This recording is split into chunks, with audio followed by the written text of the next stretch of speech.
The siren's wail pierced the suffocating humidity of the Texas night, a mechanical scream that tore through the remnants of my shattered mind. I was running, my boots sinking into the muddy banks of the Rio Grande, but I wasn't just running from the flashing red and blue lights painting the trees behind me. I was running from the blood on my hands. My name is Thomas. I was born in the forgotten Rust Belt town of Dayton, Ohio, a place where the American dream was buried long ago under boarded up factories and rusted steel mills. I was a simple man, a mechanic, a husband to a beautiful woman named Elena, and a father to a bright eyed little girl named Lily. We were poor, scraping by on pennies, drowning in overdue bills and eviction notices. When the factory closed, the crushing weight of poverty broke me. I sought an escape, a temporary numbness from the shame of failing my family. It started with a pill given to me by a desperate friend. It ended in a nightmare of crystal meth and tainted fentanyl that hijacked my soul.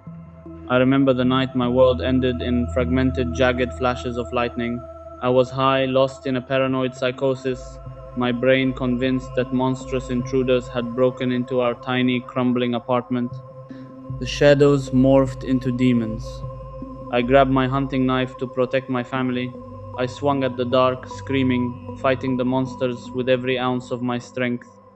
When the haze finally broke the next morning, the winter sun creeping through our cracked blinds illuminated a reality worse than hell. The demons weren't real, but the bodies on the floor were. My beautiful Elena, my sweet Lily, I had destroyed the only things I ever loved. The scream that tore from my throat that morning didn't even sound human.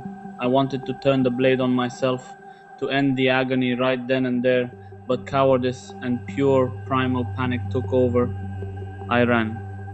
I drove south, a dead man walking, fueled by stolen gas and the last remnants of my poisoned stash, fleeing the jurisdiction of the Ohio police, the state troopers, and eventually the FBI.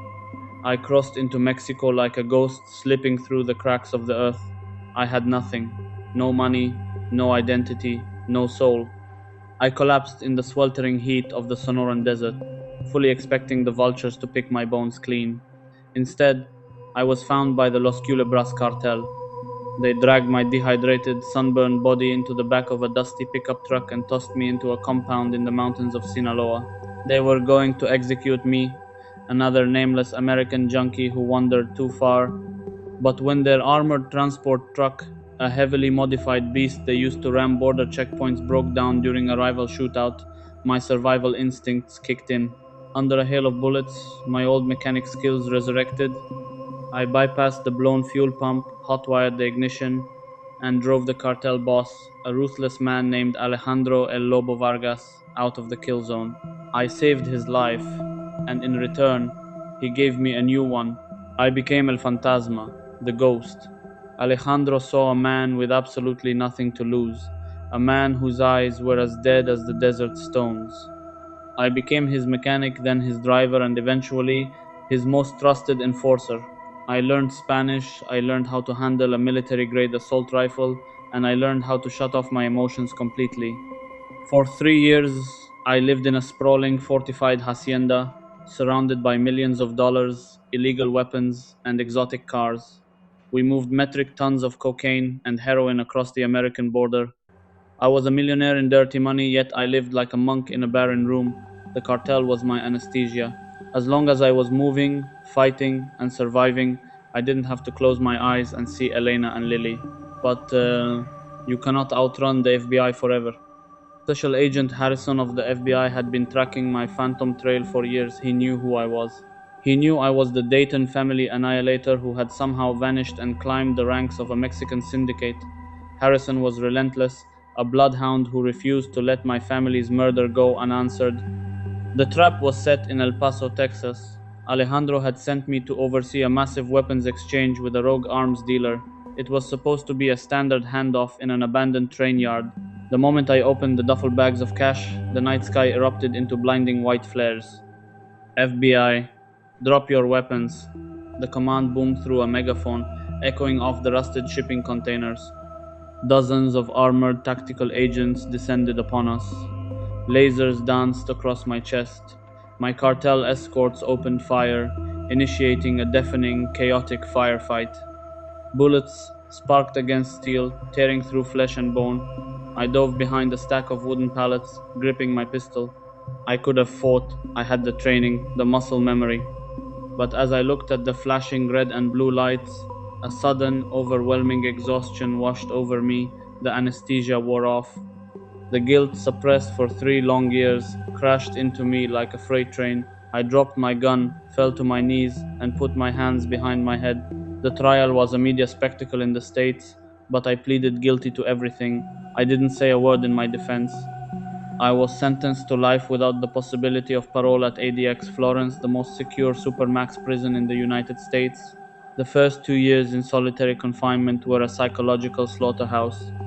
Stripped of drugs, stripped of adrenaline, I was forced to sit in a concrete box for 23 hours a day and face the ghosts of my wife and daughter. I wept until my tear ducts bled. I starved myself, hoping death would take me. I descended into a profound, suffocating darkness. But in the third year, a shift happened. I began to read the letters from my court appointed lawyer detailing the ongoing federal cases against the cartel. I learned a devastating truth. Alejandro Vargas, the man I had served, the man who called me brother, was the primary supplier of the very specific, ultra lethal strain of fentanyl laced meth that had flooded Dayton, Ohio. Alejandro's poison was the exact batch that had broken my mind on that fateful night. He had knowingly pushed the fatal chemicals to poor, desperate Rust Belt towns to maximize profits. He was the architect of my madness. A new fire ignited in my chest. It wasn't the frantic, chaotic fire of drugs, nor the cold, dead fire of the cartel. It was a singular, focused flame of absolute justice. I realized I couldn't just rot in a cell. I owed it to Elena, I owed it to Lily. I had to rip the poison out at its roots. I needed to escape. No one breaks out of ADX Florence, so I had to make them move me. I spent 6 months studying the exact chemical compositions of the cleaning supplies the guards used. I managed to synthesize a highly concentrated, localized explosive from pilfered bleach, ammonia, and crushed batteries. I didn't use it to blow a wall, I used it to trigger a massive, uncontrolled fire in the ventilation shaft of D Wing. The smoke was toxic, filling the block within seconds. The prison protocols dictated an immediate medical evacuation for inmates exposed to the lethal fumes. I inhaled just enough to collapse, my lungs burning, coughing up blood. They strapped me to a gurney and loaded me into a heavily armored medical transport van bound for a secure federal hospital in Denver. There were 2 armed guards in the back with me and 2 up front. As we navigated the winding, treacherous mountain roads of the Rockies, a violent thunderstorm rolled in. The rain lashed against the van, the tires struggling for grip. I had been faking my level of unconsciousness. I had also dislocated my right thumb in the cell just before the guards cuffed me, a trick I learned from a cartel sicario years ago. Through agonizing pain, I slipped my right hand free from the steel cuff. As the van took a sharp hairpin turn, I struck. I lunged up, wrapping my handcuffed left arm and my free right hand around the neck of the nearest guard, pulling him down. The second guard drew his weapon, but the van hit a massive pothole, throwing him off balance. I disarmed the first guard, grabbed his taser, and hit the second guard squarely in the chest. The scuffle in the back caused the driver to panic. He slammed on the brakes on the slick asphalt. The heavy van fishtailed, crashed through the highway guardrail, and rolled down a steep, muddy embankment, crashing into the dense pine forest below. I woke up hanging upside down, rain pouring through the shattered windows. The guards were unconscious but breathing. I dragged myself out of the wreckage, my body battered, ribs fractured, but my spirit unbreakable. I stole a guard's sidearm, his tactical jacket, and a wad of cash from his wallet. I disappeared into the brutal, freezing wilderness of the Colorado mountains. The FBI manhunt was unprecedented. My face was plastered on every television screen across America, but I knew how to be a ghost. I moved entirely by night, surviving on scavenged food and rainwater, stealing a rusted motorcycle from a barn in New Mexico, and making a grueling, desperate push south. 2 weeks later, I was back in Mexico. I knew Alejandro's movements, his fortresses, his security protocols. I knew he was currently residing at his crown jewel, a massive, heavily guarded estate deep in the jungles of Chiapas, surrounded by an army of mercenaries. I didn't have an army, I only had a ghost's wrath. I spent a week preparing in a local village, trading the stolen guards' gear and some hidden cartel cash I had buried years ago for an old AR 15, a suppressed pistol, body armor, and explosives. The assault began at midnight under the cover of a torrential tropical downpour. The rain masked my footsteps, and the thunder hid the sound of my suppressed gunshots. I breached the perimeter wall, bypassing the motion sensors I myself had helped install years ago. I moved through the outer courtyard like a shadow. Two guards, smoking under a corrugated tin roof, dropped silently as I put 2 rounds into their chests. I planted C4 charges on the estate's main generator and the armory. Boom! The jungle lit up in a magnificent fireball. The entire compound was plunged into chaotic darkness. Panicked shouts in Spanish echoed through the torrential rain. Mercenaries scrambled, firing blindly into the jungle, trying to understand where the assault was coming from. I moved systematically through the chaos. I wasn't the terrified junkie anymore. I was an instrument of retribution. I cleared the corridors of the main house, dropping cartel sicarios with ruthless precision. Bullets shattered the expensive artwork and marble pillars around me. A round grazed my shoulder, another bit into my side, but I felt no pain. I kicked open the heavy oak doors of Alejandro's private study. He was standing behind his mahogany desk, a golden desert eagle in his trembling hands. The power was out, but the lightning illuminated the sheer terror in his eyes when he recognized the ghost standing before him. Thomas, he choked out, his arrogance completely shattered. El Fantasma, you're supposed to be in a cage in America. I broke out. I said, my voice eerily calm, the barrel of my AR 15 leveled directly at his chest to bring the cage to you. Wait, wait, he screamed, dropping his heavy pistol onto the desk. Whatever you want. Money territory. I can make you a king down here, Thomas. We are brothers. You poisoned my town, I whispered, the memories of my dying wife and child flashing in my mind. You sold the fentanyl that broke my mind. You put the knife in my hand, Alejandro. It's just business, he cried, backing against the wall. It's just chemicals, Thomas. You pulled the trigger, not me. I know, I said softly, a single tear mixing with the rain and blood on my face. And I will pay for my sins in the next life, but you are going to pay for yours in this one. I pulled the trigger.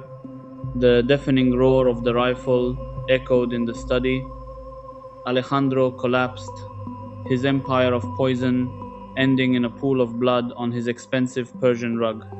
I stood there for a long moment, listening to the sirens approaching in the distance, the Mexican military finally arriving. I looked at the millions of dollars stacked in Alejandro's open safe. I didn't touch a single bill. The ghost of Thomas the cartel enforcer died in that room right alongside Alejandro. I slipped back out into the jungle, melting into the shadows just as the military helicopters arrived, spotlighting the burning compound. The world thinks I died in that jungle. The FBI eventually closed the file, assuming I bled out from the gunshot wounds or was swallowed by the ruthless wilderness. But I didn't die. I kept walking south. I crossed borders, leaving the violence, the drugs, and the darkness far behind me. Today, the sun rises over a quiet, sparkling blue cove in a remote coastal village in Costa Rica. The air smells of sea salt and blooming hibiscus. I sit on the wooden porch of a small, brightly painted schoolhouse. My hair has gone completely gray, and my face is lined with the deep scars of my past. But my eyes are no longer dead. I go by the name Mateo now. I work as a handyman for a local orphanage. We have very little money, but the laughter of the children playing in the courtyard fills a void in my chest that I thought would remain empty forever. Every morning I teach the older kids how to fix boat engines, how to build things with their own 2 hands, how to create rather than destroy. I still think of Elena and Lily every single day. The grief never truly leaves, it just changes shape. But as a little orphan girl with bright brown eyes runs up to me, smiling brightly and handing me a seashell she found on the beach, I feel a profound, quiet warmth wash over me. I cannot undo the horrors of my past.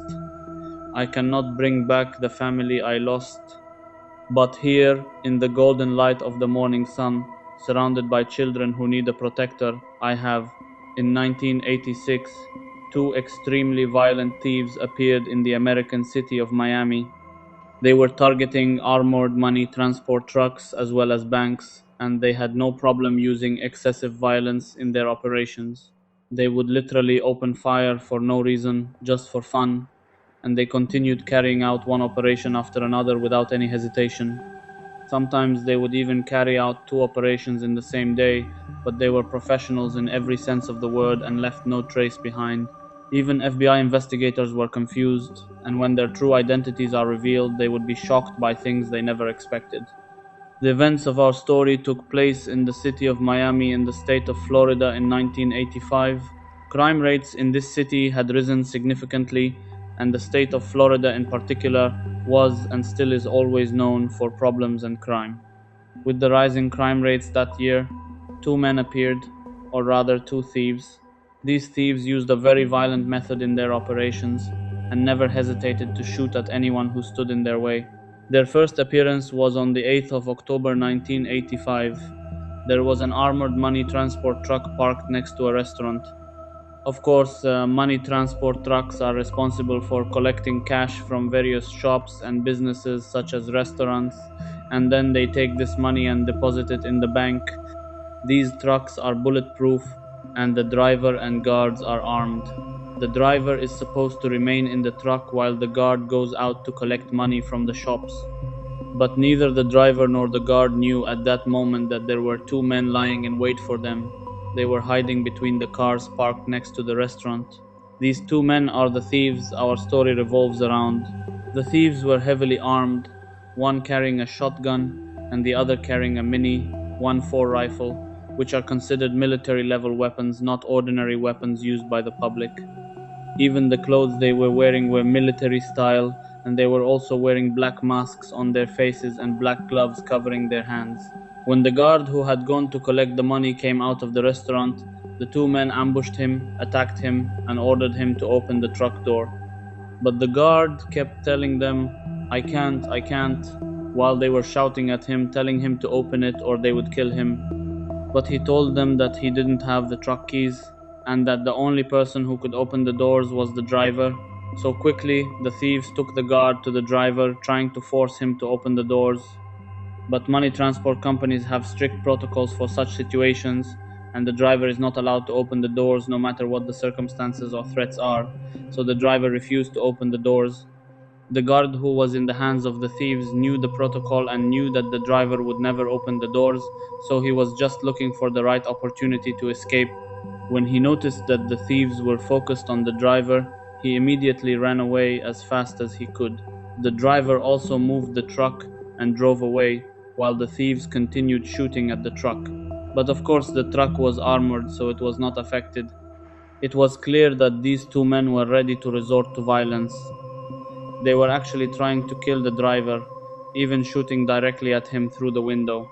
Even if they knew the truck was armored, they wouldn't shoot like that unless they intended to kill. Anyway, according to witnesses, the thieves withdrew to their car, which was a white vehicle, and quickly fled the scene. After that, the report reached the police, who arrived immediately along with the FBI, since any attack or attempted robbery of money transport trucks falls under their jurisdiction. These trucks are protected by the federal government. FBI investigators and the police began examining the scene, questioning witnesses, and trying to find any evidence that could lead them to the thieves. But unfortunately, there wasn't even a single lead they could follow. The thieves left no trace, and the witnesses only saw two masked men wearing military clothing. Even their skin was not visible. The only thing investigators got from the witnesses was the license plate number of the car the thieves used to escape, but as expected, the car turned out to have been stolen a month earlier. Of course, they wouldn't use a car registered in their own names, so this was also a dead end. When investigators questioned the truck guard who had been held by the thieves, He told them that the thieves' movements indicated that they were using military tactics. Even when they fired at the truck, one of them was shooting while the other stood covering his back. This is a military tactic, not something used by ordinary criminals. The only money the thieves managed to steal was the cash the guard was carrying when he left the restaurant, which amounted to $2,800. A small amount, so this operation was considered a failure. Investigators were certain that thieves of this level would try again. They would not accept this failure. And indeed, just 8 days later, on the 16th of October 1985, in a place close to the first robbery attempt, there was another money transport truck parked at a supermarket. The driver was waiting in the truck, while as usual the other guard had gone inside the supermarket to collect the money.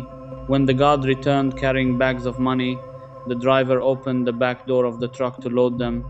This was the moment the thieves had been waiting for. They had been watching from a distance and would not repeat the same mistake this time by attacking while the doors were closed. The attack had to happen when the doors were open. As soon as they saw the doors open, they drove toward the truck at full speed. The guards did not notice them because they were busy loading the bags. This time, it seemed the thieves came with evil intent. One of them came out through the roof, opening with his weapon, and immediately opened fire as they approached the guards. The guard carrying the bags fell to the ground. He was wearing a protective vest under his clothes, but the shotgun blast knocked him down. The second guard, the driver, immediately pulled out his weapon and started shooting at the thieves, and they returned fire. Their goal was to kill or incapacitate him just like his partner. But the guard put up fierce resistance. When the thieves felt the firefight was taking too long, they decided to withdraw and flee, knowing the police would respond quickly and their time was limited. The police and FBI quickly arrived, and paramedics took the injured guard, who later died in the hospital due to his injuries. Investigators confirmed this was the same pair from the first attempt by matching the bullet casings. Their concern grew even more, as it was clear these men were willing to use deadly force and had now failed twice. 2 weeks later, on Friday, the 8th of November 1985, the thieves appeared again, but this time they changed their target to a bank instead of an armored truck. They chose a Florida National Bank branch. There was a main building and a smaller drive-through section. A teller and a guard carrying money bags were moving between buildings when the thieves ambushed them, took the money, and forced the teller to open the drive-through door. She was extremely nervous and struggled with the keys, making the situation worse as the thieves shouted at her. Eventually, they withdrew, taking only the money they had already grabbed. This time, the amount was $10,000. Soon after, they carried out another robbery at a savings bank just 4 kilometers away, stealing $41,000. It appeared they had followed a money truck and waited for it to deliver cash before attacking. Despite multiple operations, investigators still had no solid leads. All evidence suggested the thieves had military training.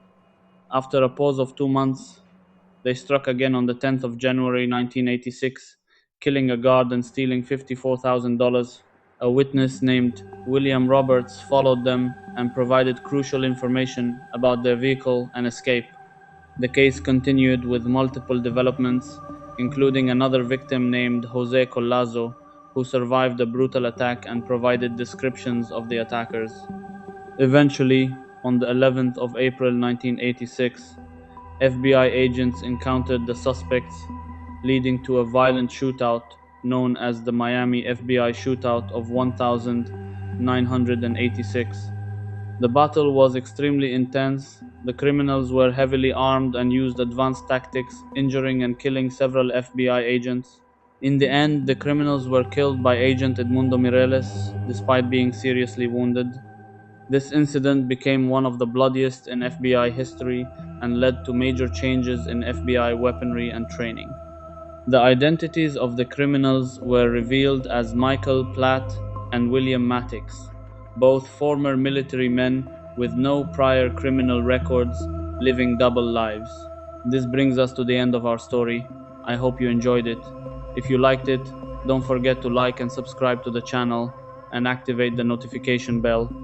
Also, check out previous interesting stories Thank you for watching, and see you in the next video. Goodbye. Finally found something I thought I had lost forever. Peace.